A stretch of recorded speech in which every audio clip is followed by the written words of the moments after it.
There are some teams where the ball movement isn't there. The ball gets sticky because the best players on the team thrive in iso ball. But there are other players that thrive in sharing the ball. And that ball movement can be contagious among everyone on the team. That's what's happening right now in Atlanta. They lead the league in assists with almost 31 per game. Jalen Johnson has been their suitor point guard, and the ball is popping right now. At times, the ball could be sticky or get predictable with Trae Young at point, but we'll get to that.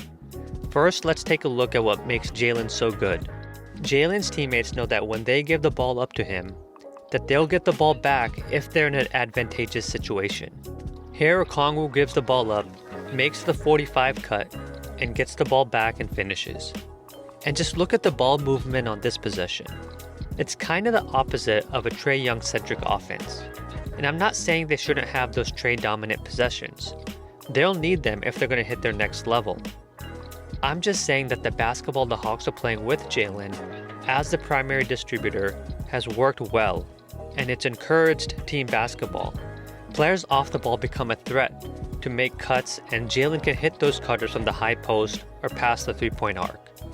He's good at hitting his teammates in stride, and he can make difficult bounce passes or whip one-handed passes with his right hand.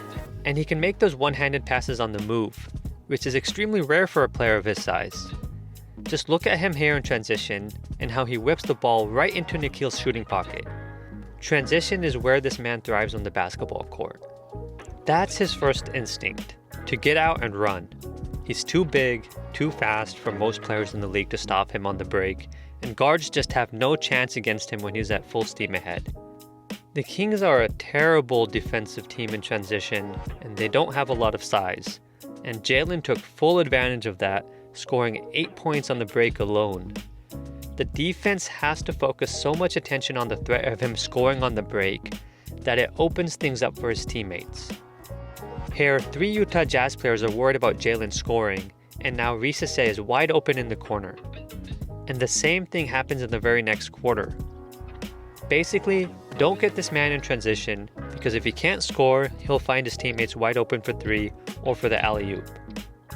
If you're a defender on the break and look away just for a second like Jarris Walker does here, then there's a good chance Jalen will find the open man. His eyes are always up. Jump passes were always considered taboo in basketball.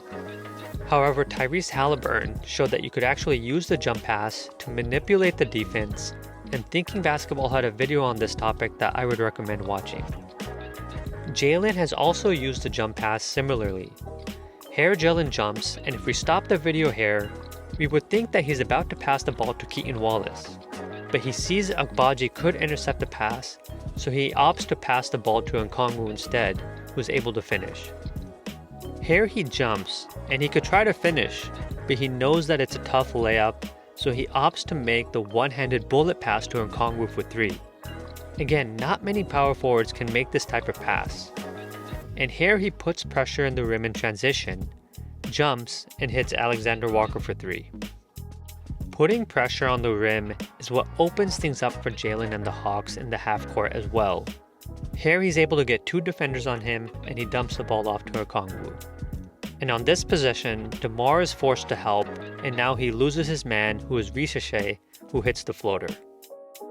I would like to see the Hawks run more plays with Jalen getting a ball screen near half court, because he's just a problem when he's going downhill.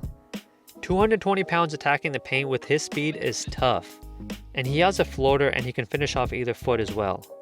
He can have frustrating turnovers at times, and he can make risky passes, which you love his audacity to make some of those passes when they are successful, but when they result in turnovers, it obviously hurts.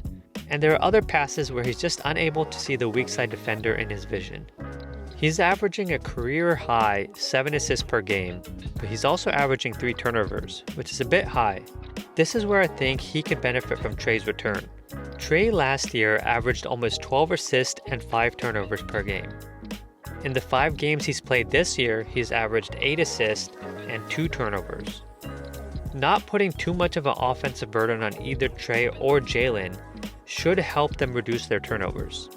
Maybe this is wishful thinking, but I want to see more of Trae Young off the ball. Becoming a threat as a cutter and as a shooter coming off of screens, It'll make the team more dynamic and harder to defend. Take a few less shots a game and adapt your game to this current iteration of the Hawks. Jalen needs another star, and Trae needs to let his star teammate shine and operate the offense more. And maybe, just maybe, we can see the Atlanta Hawks back in the conference finals this year. Thanks for watching, and subscribe if you enjoyed the video. Peace.